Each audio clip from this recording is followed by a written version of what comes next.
Assalamualaikum warahmatullahi wabarakatuh. Halo teman-teman semua, apa kabarnya kalian saat ini? Saya doakan mudah-mudahan selalu dalam keadaan sehat walafiat dan tak kurang suatu apapun, dan tentunya dalam keadaan iman apapun kepercayaan Anda. Alhamdulillah, segala puji milik Allah Subhanahu wa taala. Salawat dan salam semoga selalu tercurah kepada Nabi Muhammad SAW.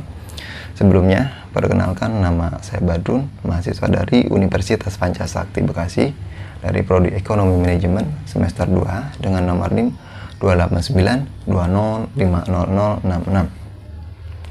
Sebelumnya, yang saya hormati Ibu Nunung Nur Alillah selaku dosen pengampu dari mata kuliah Public Speaking and Negosiasi, dan tentunya saya buat video ini atas dasar untuk memenuhi kegiatan tugas di UTS di semester 2 kali ini. Tema yang akan saya bahas di video kali ini yaitu tentang komunikasi. Apa itu komunikasi, bagaimana berkomunikasi, dan apa yang harus dilakukan saat berkomunikasi. Baik teman-teman, salah satu kunci sukses seseorang, baik itu pengusaha maupun menjadi tokoh di masyarakat, penjual, atau apapun itu, yaitu kita harus memiliki yaitu yang namanya kemampuan berkomunikasi. Karena apa? Kita dalam hidup ini kan tidak dapat dipungkiri, kita ini berjualan, apapun itu, jualan ide, gagasan, bahkan berjualan produk. Oleh karenanya, yang harus kita kuasai salah satunya yaitu adalah kemampuan berkomunikasi. Karena memang semuanya harus dikomunikasikan. Karena sehebat apapun ide kamu, sepintar apapun kamu, semumpuni apapun skill yang kamu miliki dalam hal menciptakan sebuah produk atau suatu ide, tetapi kalau tidak bisa kamu komunikasikan dengan baik, semuanya selesai teman-teman. Bahkan bisa jadi seperti tidak adanya yang mau beli produk kamu, tidak adanya yang mau membantu kamu, bahkan mungkin mereka tidak tahu apa yang kamu mau itu apa. Secara etimologis, kata komunikasi berasal dari bahasa Latin yaitu communicare, yang artinya menyampaikan atau to make a common, yaitu membuat kesamaan pengertian atau persepsi. Jadi, menurut asal katanya tadi, arti komunikasi adalah proses penyampaian makna dari suatu entitas atau kelompok ke kelompok lainnya melalui penggunaan tanda, simbol, dan aturan semiotik yang dipahami bersama. Lalu bagaimana berkomunikasi itu?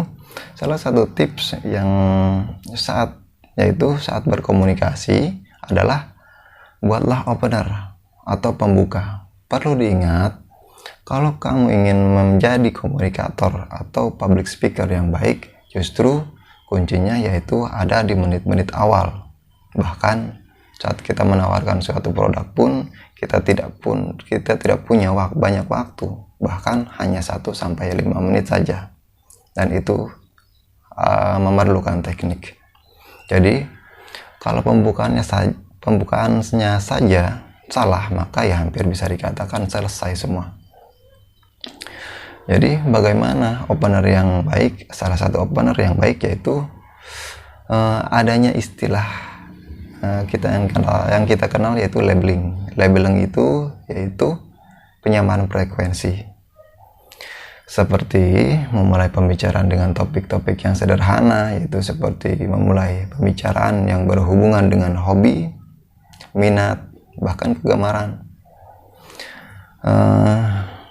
Seperti contoh, kalau kita bertemu dengan mahasiswa, ya kita harus tahu minat mahasiswa seperti apa, kegemarannya apa, dan hobinya apa. Dan saat berbicara hobi, itu tidak ada habisnya teman-teman. Atau bahkan kita pun bisa mengatakan, kalau kita pun mahasiswa juga loh, kalau memang kita mahasiswa. Tapi ya kalau bukan ya jangan. Atau mungkin untuk teman-teman yang sudah lulus, mungkin bisa berbicara mengenai pengalaman, kegiatan apa saja yang pernah kamu lalui, atau prestasi apa yang pernah kamu capai.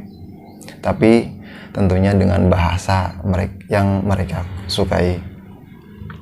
Bahkan seperti kalau kamu bertemu, wah kira-kira orang Jawa nih, ya harus kita lakukan adalah masuklah atau pandai pandailah kita memakai ya sedikit bahasa ataupun idiom mereka, walaupun Anda mungkin tidak memahami. Ya belajarlah sedikit-sedikit. Atau mungkin bahkan suku lainnya seperti Medan, bahkan mungkin Sunda, bisa gunakan bahasa ataupun idiom mereka untuk membuat kesamaan tersebut. Dan saat berbicara dengan orang yang lebih tua pun, ya gunakanlah bahasa yang lebih sopan. Karena dengan kesamaan-kesamaan seperti itu, seperti kesamaan profesi, bahkan nasib, ya itu akan membuat lebih mudah saat kita berkomunikasi. Makanya ada salah satu tips dalam public speaking, yaitu berbicaralah dalam bahasa audiens kita. Jadi tips komunikasi yang baik yaitu buatlah opener yang baik, dan itu penting. Setelah kita melakukan pembukaan yang sukses, yang baik, yang menyenangkan lawan bicara kita, maka bisa dikatakan selesai tugas kita dan bisa mendapatkan banyak hal yang menguntungkan kita setelahnya. Jadi kesimpulannya, yang pertama yaitu, jadi inti dari komunikasi adalah speak in your audience language, dan gunakanlah itu saat opener. Berbicaralah dalam bahasa lawan komunikasi Anda, dan itu penting dan kita harus tahu itu. Yang kedua, saling menghormati, seperti suara kalau berbicara terhadap orang tua direndahkan sedikit nadanya. Dan yang ketiga, justru kemampuan komunikasi itu bukan hanya kemampuan berbicara saja, tapi kemampuan mendengarkan pun penting. Jadi banyak-banyaklah mendengarkan audiens sebagai bentuk perhatian atau apresiasi. Dan yang terakhir, yang keempat, yaitu saling mengerti satu sama lainnya. Jadi teruslah mencoba dan pandai-pandailah dalam berkomunikasi. Bahkan saya pun hanya baru bisa menyampaikan walaupun sedikit, tapi tetap belajar dan terus mencoba. Karena kamu tidak akan tahu kemampuan terbaikmu kalau tak kamu coba semuanya. Dan yang terakhir, terkadang dalam hidup ini orang tidak terlalu menghargai garis start. Hidup ini bagaimana kita menyentuh garis finish lebih dahulu dari orang lain. Oprah Winfrey pernah mengatakan atau pernah menulis dalam bukunya, dalam hidup kamu hanya mendapatkan apa yang berani kamu katakan. Mudah-mudahan bermanfaat. Saya akhiri. Wassalamualaikum warahmatullahi wabarakatuh.